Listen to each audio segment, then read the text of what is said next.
So let me try to help the viewers along a little bit, and for us, like, so the narrative is that Gilani took them out of the ghettos. So they were in ghettos, which, let's just set aside the fact that this is not true, that they were all in ghettos or whatever. But the narrative is they were living in a an economic and social situation in which it was a ghetto, and he took them from that to this, some sort of utopia.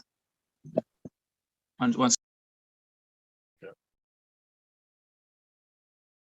sorry about that. I had some rogue some rogue intervention. Anyway, so the narrative is that they were in ghettos, full-fledged in ghettos. Okay, and then they took them, Gilani, under his direction and his guidance, took them from the ghetto to a place that was this rural religious utopia. Okay, and how great it is. So now that we know that's the narrative, and I don't think anyone in any of the loyalists or supporters are going to say that that's not the case. They will say, yeah, took them out of the ghettos and took them to these lands and these campuses, they try to call them. Okay, so let's look at what the definition of a ghetto is. Listen to this. A poor urban area occupied primarily by a minority group or groups. Okay, so the first thing about a ghetto is that the people are poor, and the people of Tmoa across the board in general are poor.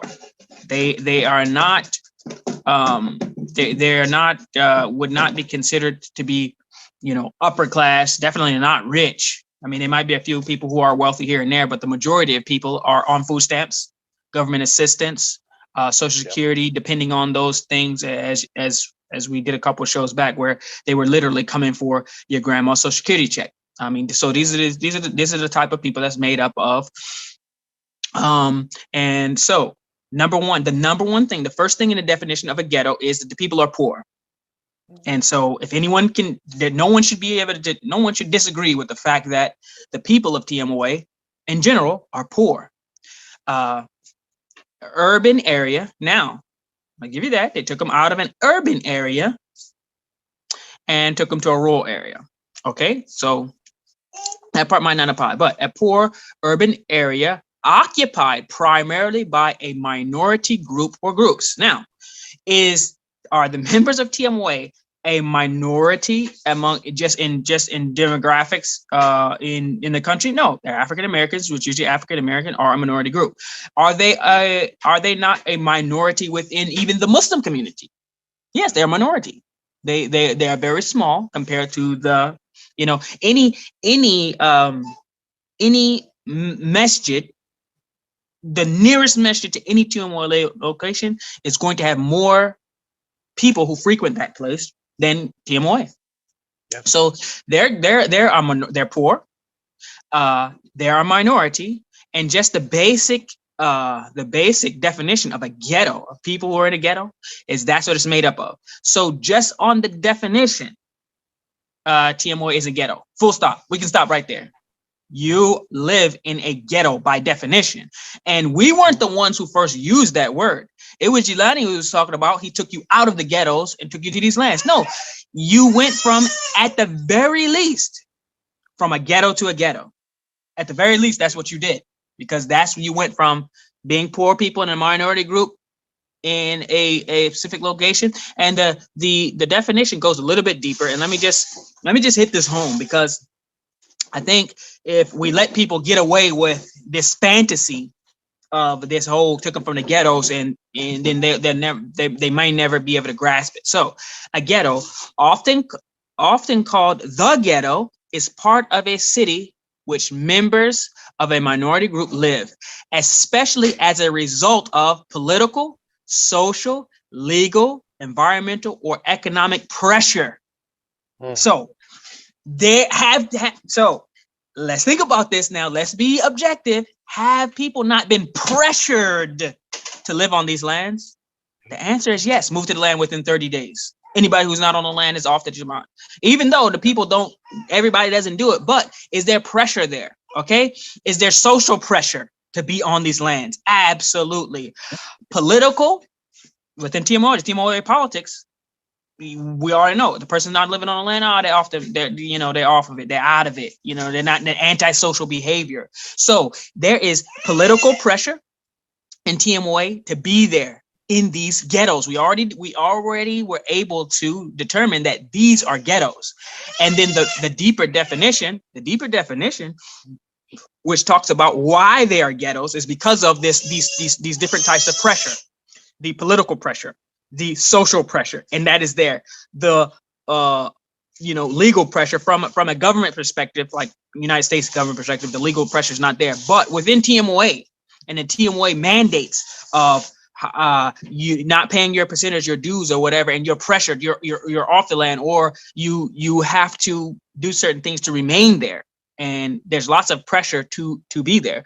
Okay, so social, legal, environmental, and economic pressure, all of that is rolled up into the reasons why TMOA, the people in TMOA, are 100% considered a ghetto. Every single land, by definition, is a ghetto, and I don't think we can dispute that. I mean, so with that breakdown there, we can then move forward and understand that if you agree that you or your parents lived in a ghetto before they moved to these compounds, then know that from here on out, in case you didn't know, and alhamdulillah, we're here to educate ourselves and anyone else who's viewing, that they went from, if they were in a ghetto before, they went from there to what, for sure, 100% certain, we know with firsthand knowledge that these are all ghettos in which they went to.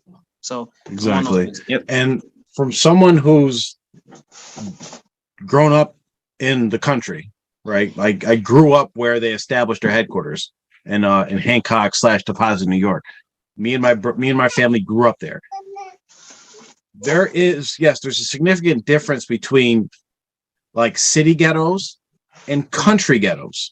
Oh yeah, hold up. Let me just mention one more thing. I'm sorry. Go ahead. But the last part of this is, it says ghettos are often known for being more impoverished than other areas of the city. So think about this. The cities in which you live in, like in Tennessee, it's Dover, Deposit compared to the land, and different than in New York. So you have to compare that closest city, or the city in which, you're kind of in and around that zip code or whatever. And without a doubt, this is one of the telltale signs of a ghetto. It's more impoverished than this city in which they're in. And I swear by Allah, let one person come, please, and tell us that these lands are not more run down, more impoverished, less amenities. The roads are sometimes even undrivable. The homes dilapidated. They're more impoverished than even just the common homes and areas in these other cities. So that's a full breakdown. I think we can completely 100% be certain that these are ghettos. Okay, go ahead, Jaffer.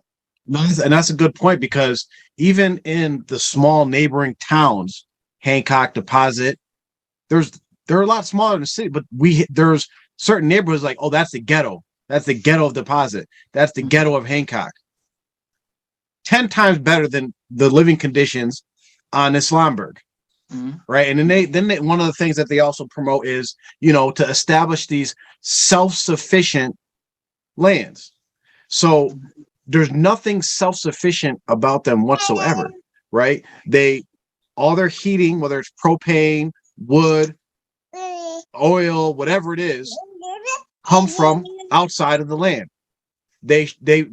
Some might have like little stores with like potato chips and basic sugar and stuff on there, but people go and take their food stamps and go and shop in the neighboring cities to get their food. And even for like Islamic things, people send their kids to the Muslim schools set up by the other Muslim communities.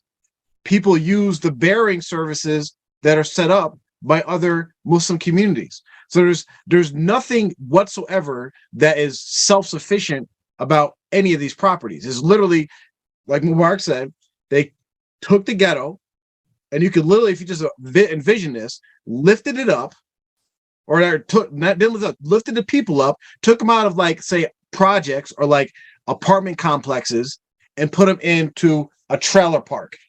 And if anybody that's from the country, the trailer park is the ghetto of the suburbs. Mm-hmm. And that's exactly what you established. And then the living conditions are very bad. Like if there was an inspector that went to the land, I don't know. I'm thinking about Islamberg because I don't know so much about the other properties, but I know specifically in Islamberg, if an inspector went up there and went and examined all the homes, the majority of the homes, people will be shut down and told that you cannot live in there.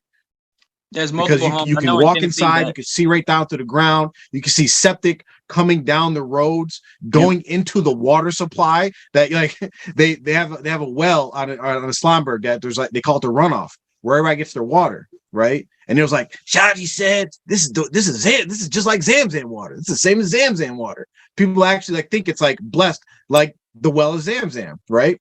It's an artesian well. The only problem is that if you know how water system works, water that comes from the ground, right? You have people that have septics that runs into the same ground, right? And you know, maybe that's why it tastes so good. It got a little extra spice in it. No, but I mean, I have seen people with my own eyes.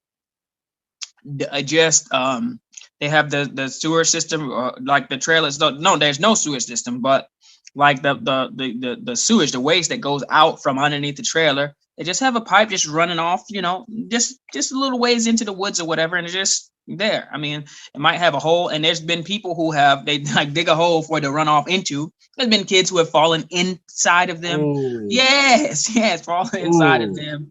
I mean, just dumping, you know, porta potties. I mean, people have had porta potties, which is basically a toilet, you know, toilet that you use in your home, and you take it out and dump it. So there's no indoor plumbing, no indoor, bathroom for it. I mean, I'm talking about 10, 15 years. And then like just, when people finally got there, and the reasons why they did not have the indoor plumbing or whatever, because it cost about, I remember when I was on the land, it cost about 10 grand to basically buy like just a small trailer, get septic, running water, actually run to where literally you turn your faucet on and the water comes out. You flush your toilet, it goes out and into a septic system or into a place where it is, is wasted in a sanitary way. For that whole thing, start to finish, I believe it cost me about 10-12 grand, everything. And people don't have that. They get the money up to get a trailer, which I mean, literally, it's basically a cardboard box on payments. So you think, oh well, I bought a trailer. No, they financed the trailer, and they're probably still paying on it to this day. But to buy it cash, I mean, you might pay $4,000 or $5,000 for a trailer. They're not that expensive, but people are paying $500 down, or maybe nothing down, and then $500 a month and financing these joints. And then they don't have the money. They don't have the money to actually hook up the septic system. I mean, if someone bought a septic system and got it put in by the one guy who and of course it wasn't a Muslim, it was just some guy from the city who always came to the land and, did that, because he had a backhoe, or he had, heavy equipment, which of course the land didn't have, to actually set it up for him. And of course, no one had the expertise to even run the septic system, because they thought, oh, you just run a pipe out in the ground. No, but you actually have to like do the lines a certain way and everything so that it can disperse properly. There's lots of stuff to it, but the point is, all these services were taken and done by people who were off the land, outside of the community. And the cost, even though it might not seem like nothing, I mean, but even that small cost was too much for people to do. And they went years, sometimes even decade plus, without just basic, plumbing, water, even electric. I mean, we had people who were running extension cords from one person's home to another. I'm talking about that long way, hundreds of feet, maybe even 100 yards, longer than a football field. You know what I mean? So, and stuff like that. So, I mean, that's something that I witnessed firsthand.